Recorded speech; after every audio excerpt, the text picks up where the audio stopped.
First of all, happy Loving Day. Loving Day's mission is to fight racial prejudice, promote tolerance, and foster a supportive, multicultural society.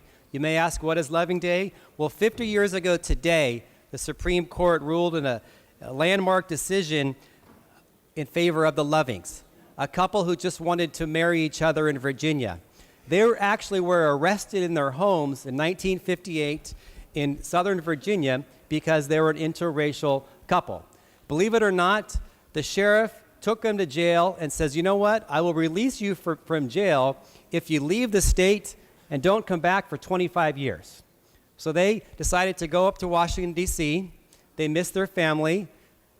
Mrs. Loving decided to write and phone then Attorney General Bobby Kennedy, asking her for help. He says, you know what, you should call up the ACLU. They would probably take up the case, because believe it or not, in this era, 50 years ago, there were 16 states which banned interracial marriages. This case eventually went to the United States Supreme Court while it struck down the bans on interracial marriages.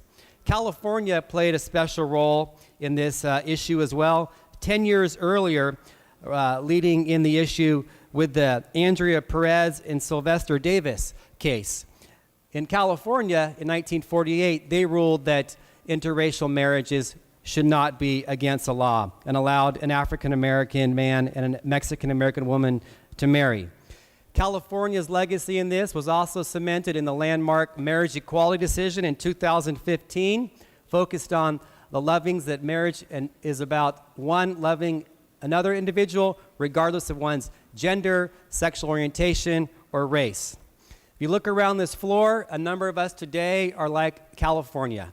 1 in 6 California marriages today are interracial marriages. If you look around our chambers here, individuals were loving kids or their kids are loving kids, are my colleagues from San Diego, Sacramento, Richmond, Orange County, and Alameda. I look at my own family. My mother and father married and moved to Virginia in the late 1960s. My father's African American, my mother, an immigrant from England. They lived in Virginia just a few years after that it would have been illegal for them to be cohabitating in the state of Virginia. Unbelievable. I look to my kids today. I talked about my wife because my wife is Mexican American. So what do my kids say they are? Cablaxican. Caucasian, Black, and Mexican. That really is California and America today. We are loving kids, and this is really a special day for us to celebrate what America is all about, what our state's all about, and I would join you in honoring this measure, H.R. 39, as Loving Day, California.